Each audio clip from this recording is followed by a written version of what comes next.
নমস্কার বন্ধুরা, রুচির কিচেনে সবাইকে স্বাগত জানাই। আজকের রেসিপি উচ্ছে বা করলার নিরামিষ। যারা একদমই খেতে পারে না উচ্ছে, তারা একবার এইভাবে রান্না করে খেয়ে দেখতে পারেন। খুব একটা তেতো হয় না, তো খেতেও ভীষণই ভালো হয়। চলুন রেসিপিটা দেখে নিয়ে যাক। আশা করি ভীষণই ভালো লাগবে। তো প্রথমেই দেখুন, এখানে আমি 3টে উচ্ছে নিয়েছি। উচ্ছেগুলোকে এইভাবে গোল গোল করে কেটে নিয়েছি। খুব বেশি মোটা করবেন না, আবার খুব বেশি পাতলাও করবেন না। এইভাবে করে করলাগুলোকে কেটে নিতে হবে। এখন আমি এগুলোকে খুব ভালো করে ধুয়ে নেব। তো তার জন্য আমি এগুলোকে তুলে নিয়েছি।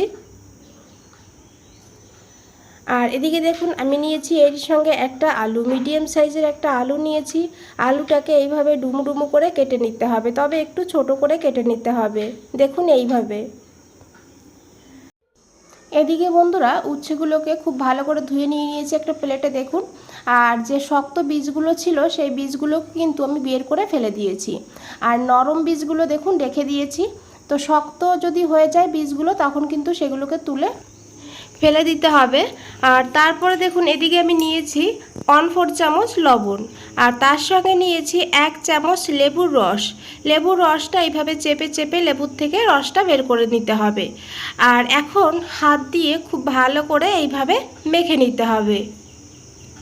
এইভাবে মেখে 10 মিনিট রেখে দিতে হবে রেস্টে। 10 মিনিট পর ফিরে এসেছি বন্ধুরা। দেখুন কতটা জল বেরিয়েছে। এই জলটা কিন্তু ফেলে দিতে হবে। তো এখানে আমি উচ্ছেটাকে আরেকবার ভালো করে ধুয়ে নেব, তাহলে কিন্তু এই তেতো ভাবটা অনেকটা কম লাগে। তো যারা একদমই খেতে পারেন না, তারা এই প্রসেসটা করবেন। আর যারা খেতে পারে তাদের কিন্তু এই প্রসেসটা না করলেও হবে। তো দেখুন, আমি এই জলের থেকে ভালো করে এইভাবে চেপে চেপে উচ্ছেগুলোকে তুলে নিয়েছি। এইভাবে হাত দিয়ে একটু চেপে চেপে জলটাকে ভালো করে ঝরিয়ে নিতে হবে। এদিকে দেখুন বন্ধুরা, আমি একটা প্লেটে নিয়ে নিয়েছি উচ্ছেগুলোকে। এখন এর মধ্যে দিয়েছি অল্প করে একটু হলুদের গুঁড়ো, আর দিয়েছি এখানে 1/2 চামচ বেসন। এখানে আপনারা চাইলে একটু লঙ্কার গুঁড়োও দিতে পারেন। আমি শুধু বেসন আর হলুদটা দিয়েই খুব ভালো করে মেখে নেব। বেসনটা দিয়ে যদি উচ্ছেটাকে ভালো করে মেখে রাখা হয় আর তারপরে ভাজা হয়, তখন কিন্তু উচ্ছেগুলো একদম ক্রিস্পি হবে আর খেতেও দারুণ হবে। আর এর কারণেও অনেকটা তেতো কম হবে। এদিকে একটা কড়াইতে আমি 3 চামচ সর্ষের তেল গরম করে নিয়েছি। তেলটাকে ভালো করে গরম করতে হবে। তারপরে গ্যাসের ফ্লেমটা একদম কমিয়ে দিতে হবে। আর তারপরে এখানে দেখুন নিয়েছি 1 চামচ চীনাবাদাম। খুব বেশি না, 1 চামচই দিতে হবে। আর এখন এই বাদামটাকে লো ফ্লেমে ভালো করে একটু ভেজে নিতে হবে। তো দেখুন বন্ধুরা, এখানে বাদাম ভাজা হয়ে গিয়েছে, বাদামটা একটু ফেটে ফেটে গিয়েছে। এখন এখানে দিয়ে দিয়েছি কাঁচা লঙ্কা। এখানে আমি 3টে কাঁচা লঙ্কা দিয়েছি, তবে ঝালটা আপনারা আপনাদের প্রয়োজন মতো নেবেন। তো ঝালটাকেও দেখুন এইভাবে ভেজে নিয়েছি, আর ঝালটাকে অবশ্যই একটু ফাটিয়ে দিতে হবে। এখন এই বাদাম আর এই ঝালটাকে তুলে নিয়েছি, আর তুলে নিয়ে ঠান্ডা করে নিতে হবে। এই তেলের মধ্যেই আমি উচ্ছেগুলোকে ভেজে নেব। তো সবগুলো একবারে দেব না, তো আমি অল্প অল্প দিয়ে এইভাবে ভেজে নেব, কারণ উচ্ছেটাকে কিন্তু ভালো করে ভেজে নিতে হবে। উচ্ছেটাকে ভালো করে ভেজে নিলে তেতো কিন্তু অনেকটা কম লাগে। তো দেখুন এইভাবে একটু ছড়িয়ে ছড়িয়ে উচ্ছেটাকে ভেজে নিতে হবে। গ্যাসের ফ্লেমটা মিডিয়ামেই রাখবেন। মিডিয়ামে রেখে ভালো করে এইভাবে ভেজে নিতে হবে। এইভাবে উল্টে পাল্টে দিয়ে উচ্ছেগুলোকে দেখুন আমি লাল লাল করে ভেজে নিয়েছি। এখন এই উচ্ছেগুলোকে তুলে নেব। এইভাবে একটু তেলটা ঝরিয়ে ঝরিয়ে তুলে নিলে এক্সট্রা তেলটা কিন্তু ঝরে যাবে। একইভাবে বন্ধুরা বাকিগুলোও ভেজে নিতে হবে।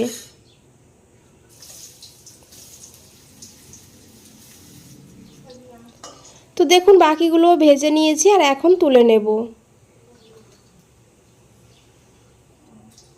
এই তেলের মধ্যেই রান্নাটা করে নেব। তো নিয়েছি একটা শুকনো লঙ্কা ফ্লেভারের জন্য, আর তার সঙ্গে নিয়েছি অল্প করে একটু কালো জিরা, আর তার সঙ্গে নিয়েছি অল্প করে একটু পাঁচফোড়ন। খুবই অল্প দিতে হবে। এখন এই ফোড়নটাকে ভালো করে একটু ভেজে নেব, তবে গ্যাসের ফ্লেমটা কমিয়ে ভাজবেন, না হলে পুড়ে গেলে খেতে কিন্তু ভালো হবে না। আর তারপরে এখানে দিয়ে দিতে হবে কেটে রাখা আলুগুলো।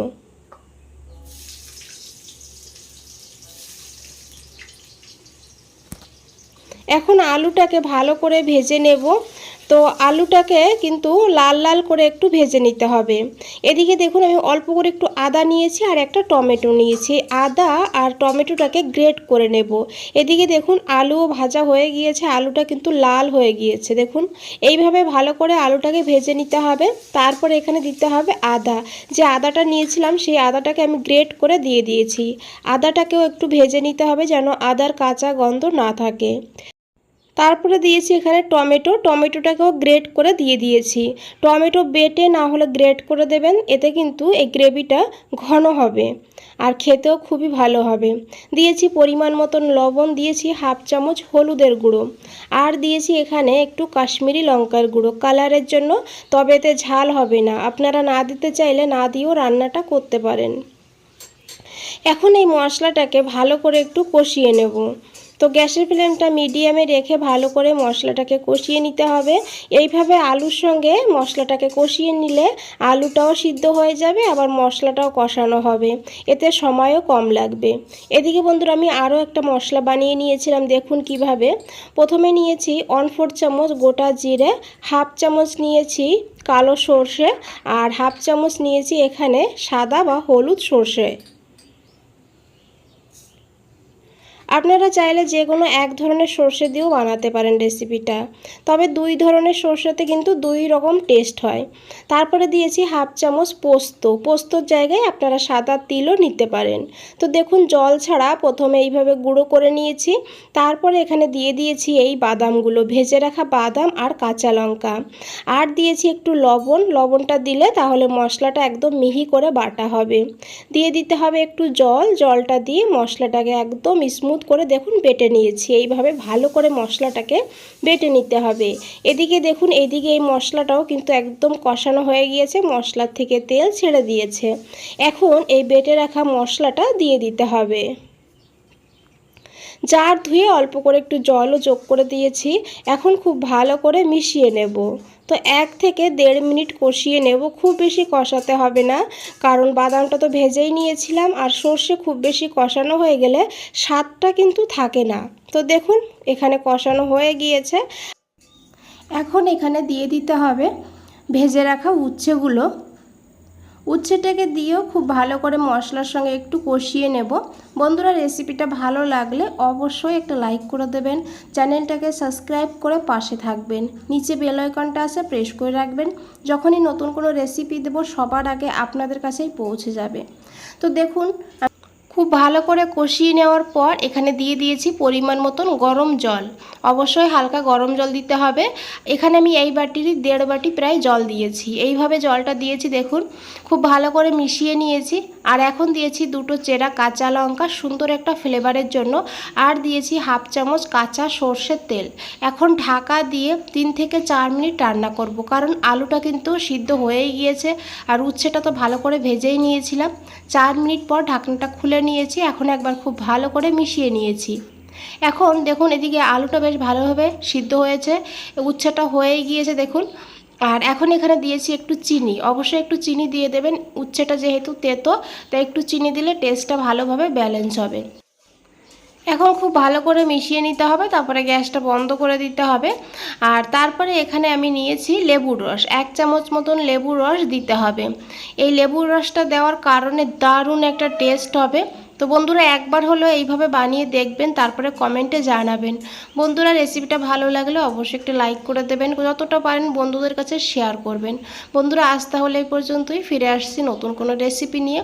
ভালো থাকবেন, সুস্থ থাকবেন, সবাইকে অনেক অনেক ধন্যবাদ এত সময় ধৈর্য ধরে রেসিপিটা দেখার জন্য।